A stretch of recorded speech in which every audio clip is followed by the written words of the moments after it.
The kingdom of Asterion was beautiful, wide and full of golden light. Every morning the sun touched the tall towers of the palace and made them shine like fire on the water. The streets below were busy with people selling fruit, flowers, and silver tools that caught the warm glow of day. It was a place where order ruled, and every stone seemed placed with care.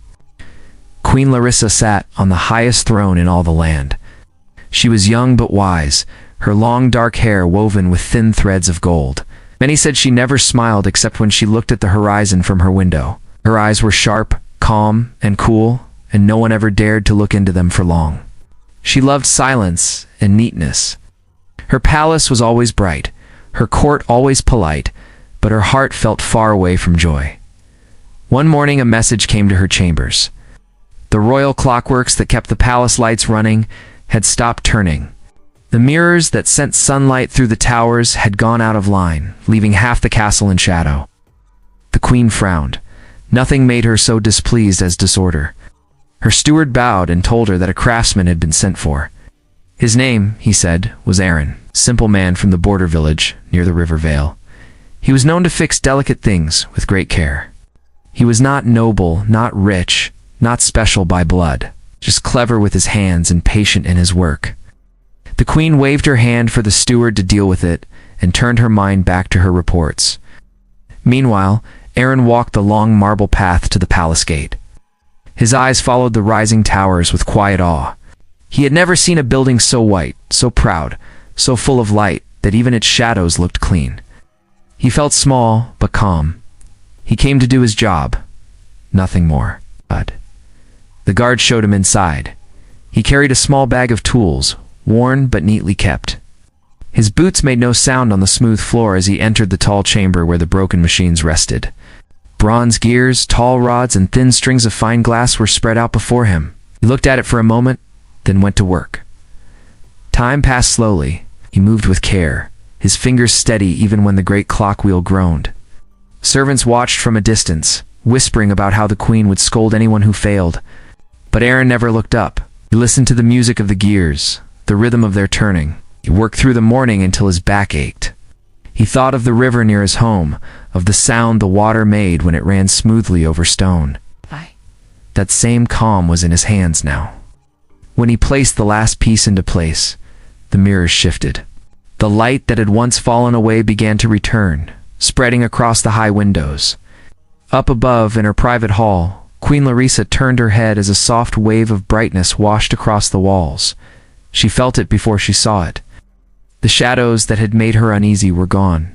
She asked who had fixed it, and a servant answered, "The craftsman from the river Vale, Your Majesty."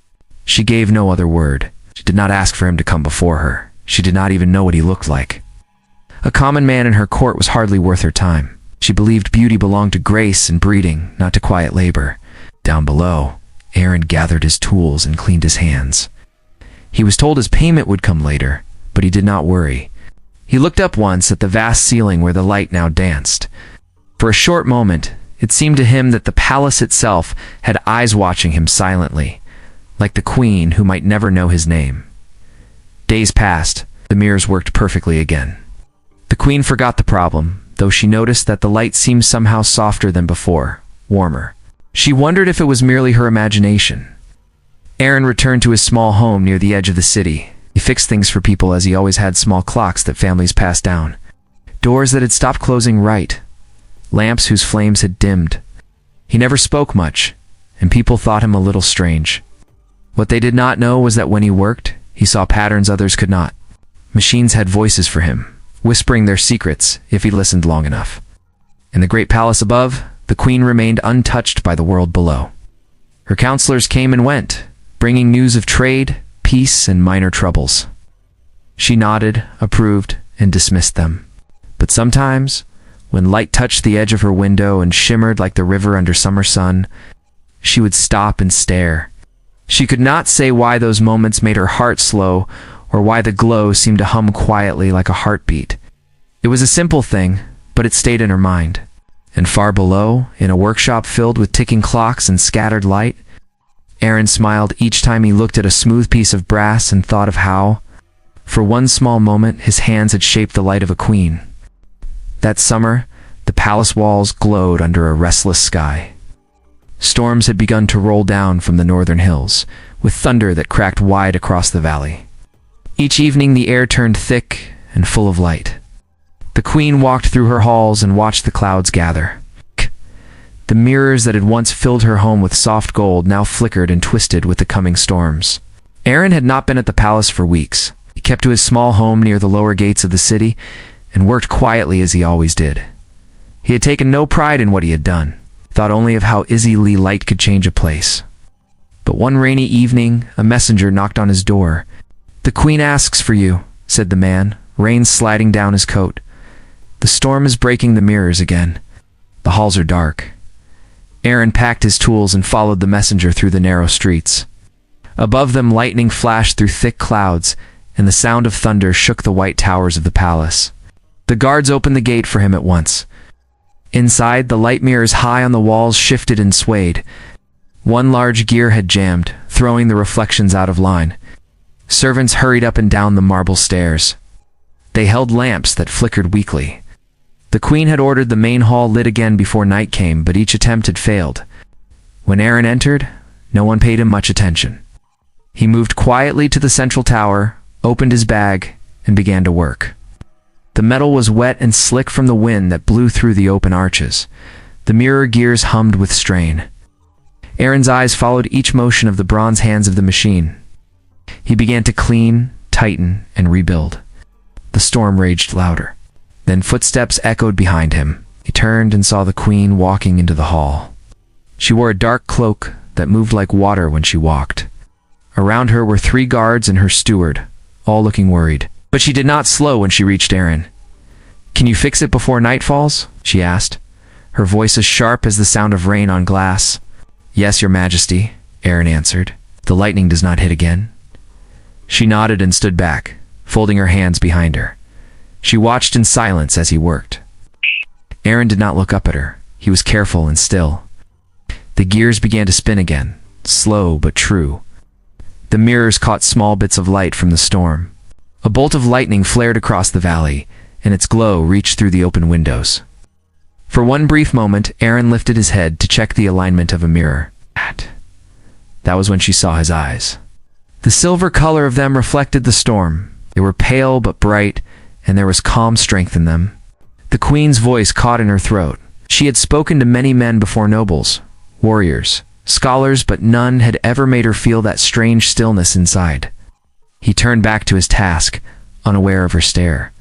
The queen could not look away. It was more than their color that struck her. It was the way those eyes saw the machine, understood it, and never once showed fear. They seemed to hold the same steady rhythm as the turning of time itself. When the final mirror shifted into place, gold light filled the hall again. The servants gasped. Even the thunder outside seemed to quiet. Aaron wiped his hands and stepped back. "It is done, Your Majesty," he said softly.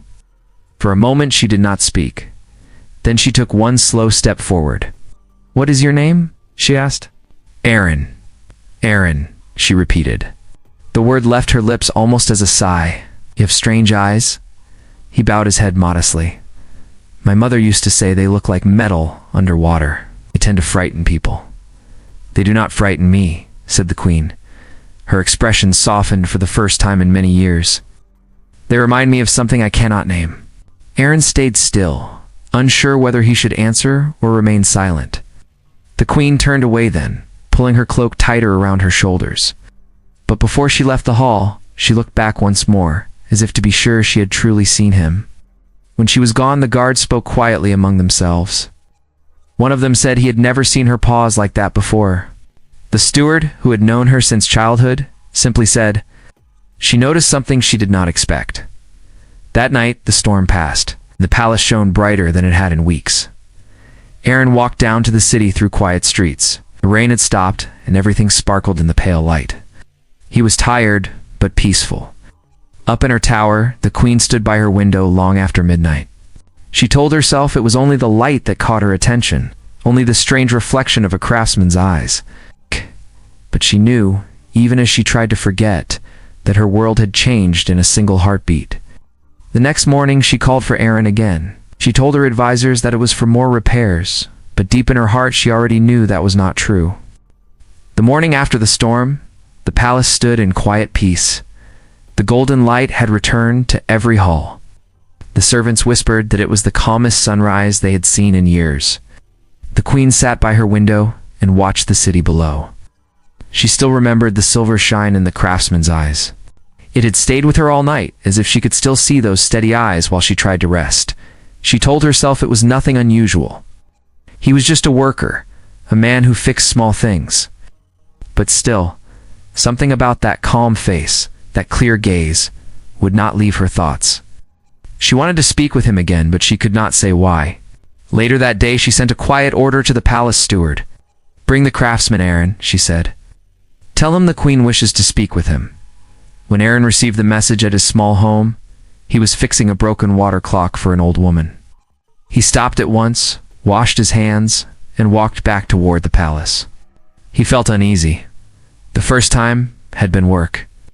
This time, he did not know what she wanted. When he entered the throne hall, it was empty, except for Queen Larissa. She was sitting on the lower step of her throne, her crown set aside on a small table. For the first time, she did not wear her jeweled cloak. She looked less like a ruler and more like a woman simply waiting for someone she wanted to understand. "You may come closer," she said quietly.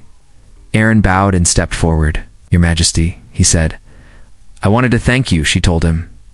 "The storm would have damaged the whole palace, if not for your quick hands." "I only did my duty," Aaron said. "I am glad the light is safe again." Her eyes studied him carefully. "Most men talk too much about their own work," she said. "You speak less than any man I know." "I find silence helps the work," Aaron answered, a small smile crossing his face. The queen looked at him with sudden curiosity. "Tell me," she said, "what do you see when you fix those mirrors of mine? You look at them as if they are not just machines." Aaron took a slow breath. "To me, light is not only brightness. It is a feeling. When the mirrors move right, the light moves in harmony. If one is even a little wrong, the light feels broken." She rested her hand on the arm of her chair. "Harmony," she repeated softly. "I have not heard that word in years." She asked him to sit beside her table, which no craftsman had ever done before. They spoke for a long time. She asked about his village, his family, and how he learned his craft. He told her about his father, who had taught him to listen to the motion of a clock before trying to repair it. He spoke simply, but the way he described things was unlike anyone she had met. When the afternoon sun touched the window, the queen found herself laughing. It was a small laugh, quiet and shy. The guard outside the door turned to look, for he had never heard her laugh before. As the talk went on, she saw that Aaron never looked at her the way nobles did. There was no fear in his eyes, no greed, no need to impress. He spoke to her as if she were human and not a symbol of power. That simple respect made her feel something warm she had forgotten long ago. When the time came for him to leave, she stood and said, "You may visit the palace whenever the work calls you, or even when there is no work." Aaron bowed. "I will come if needed, Your Majesty." That evening, the queen stood by her window once again. This time she looked out not only at the glowing city, but also down toward the lower streets where the small houses stood. Somewhere down there, she knew, Aaron was walking home beneath the orange sky. Over the next weeks, she found reasons, real or imagined, to call him back. Sometimes it was a small fault in the clockworks. Sometimes it was the shine of the light mirrors needing adjustment. Yet each time he came, the machine seemed perfectly fine. It became clear to both of them that she wanted to talk, and he did not resist. They spoke about simple things: time, memory, and how small acts can change the world more deeply than grand speeches. Larissa listened more than she spoke. She learned that beyond her palace walls, common people feared drought, taxes, and the loss of peace far more than court politics. Aaron saw, in those talks, the loneliness of a queen who had no friends she could trust. He never spoke to her as a ruler. He spoke to her as one person to another. Months passed, and their meetings became a quiet rhythm in the palace. Servants began to whisper, though they dared not speak too loudly.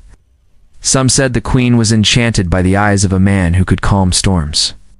Others claimed she was simply lonely. Whatever the reason, the queen no longer seemed cold.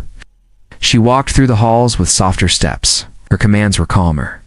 Even her council noticed the change.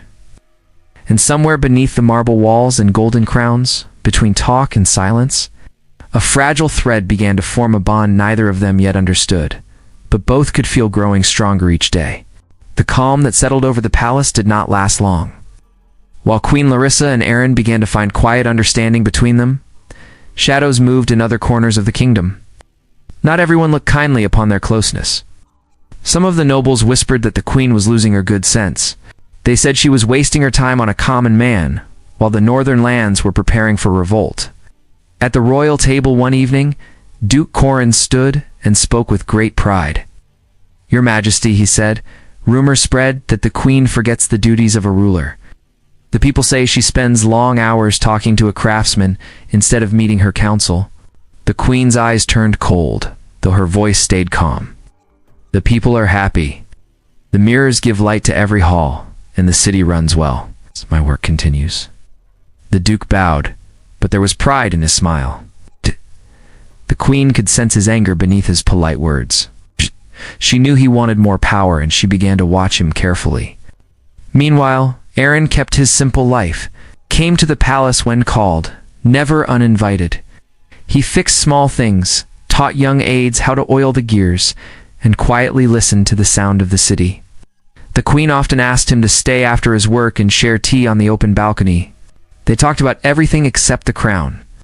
He seemed not to notice that her questions had grown softer, almost personal. One night, the queen looked at him across the table and said, "Sometimes I wish I could disappear for one day. Just walk through my own city without being followed. Why don't you?" Aaron asked. His voice was calm as always. She smiled sadly. "Because a queen who disappears causes fear, not peace." Aaron looked at the bright lights below. Still, even a queen needs to breathe. For a moment, she said nothing. Then she changed the subject and asked him about his favorite place in the city.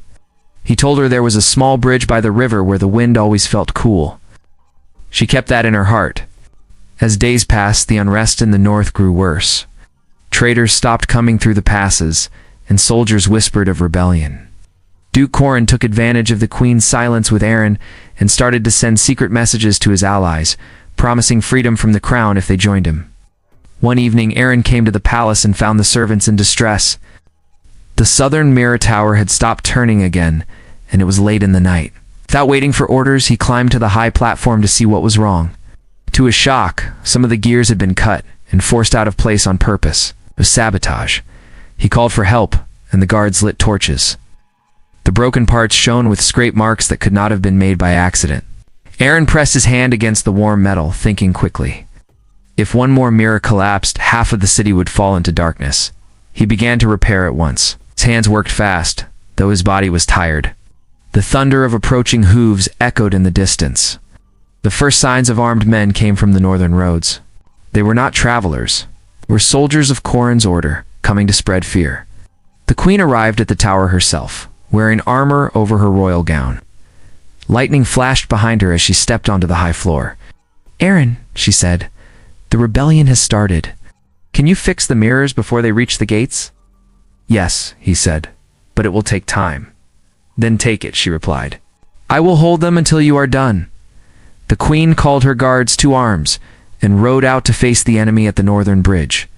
The storm broke once again, rain falling in sheets. Aaron remained high above the palace, his fingers moving through the storm, tightening bolts, aligning glass, calling the light back to life. With each minute, the sound of battle grew louder. The queen rode at the front line with her sword drawn. Her face was pale but fierce. When lightning flashed, her soldiers saw her guiding them with steady courage. Back in the tower, Aaron felt a cut open on his hand when the metal slipped. He pushed through the pain. His breath was short now. The air was heavy with heat and smoke from the city below. Still, he turned the final gear into place and forced the main lever. The mirrors rose to their full height and caught a powerful beam of light that spread like dawn across the sky. The soldiers below cried out, thinking the sun itself had returned. The golden light blinded the attackers and shone upon the queen's army. It gave them hope when all seemed lost. By the time the rebels fled, the rain had ended, and the city stood glowing once more. The queen rode back into the palace yard covered in mud and dust.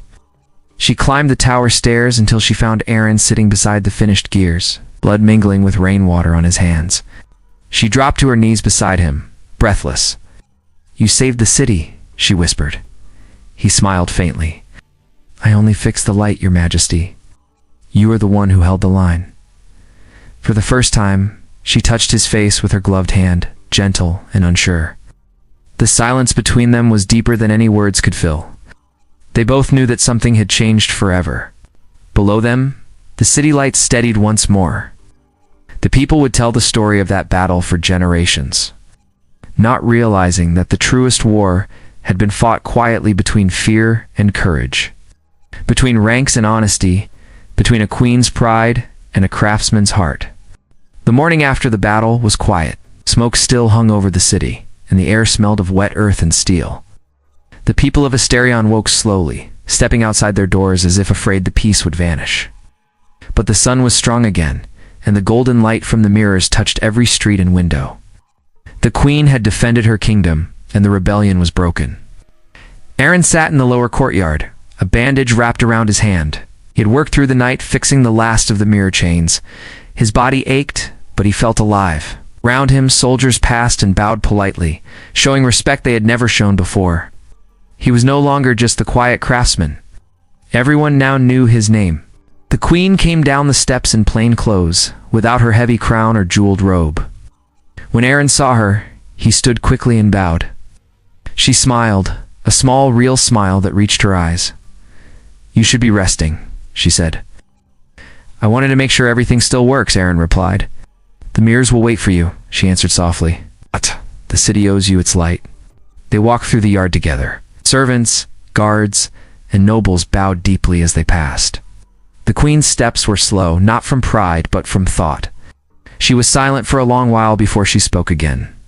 "Do you know what my council told me this morning?" she asked quietly.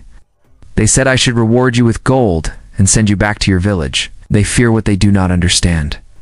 Aaron only looked ahead. "I do not need gold," he said. "I have more peace here than I ever had before." "Peace is not always given freely," the queen said. "Sometimes you must claim it for yourself." For days afterward, the city worked day and night to rebuild what had been broken. The queen signed new laws for fairer trade and fewer taxes on poor farmers. She freed men who had fought against her, but now wished to serve the crown. The people began to speak of her as both wise and kind, not only powerful. They also spoke of the craftsmen who helped her see the world differently. Aaron still repaired machines, but now he worked in the royal tower itself. The queen trusted him completely. Often, when court finished for the day, she would come to the tower and watch him work. The sound of turning gears filled the air like gentle music. One evening, as the sun went down, she asked, "When you look at the light through these mirrors, what do you think of?" Aaron stopped his work and turned to her. "It reminds me of people," he said. "Each one shines a little. Lone, the light is weak, but together it can cover the darkest land." She smiled faintly. "Then perhaps you have shown me more truth than all my advisors put together." They stood by the high window looking out across Asterion. The city below glowed with color. Lanterns reflected off the river like small stars. For once no one was shouting commands, no one fighting. Just quiet life breathing again. Time passed. The rebellion faded into history, and the talk of danger turned back to stories of glory.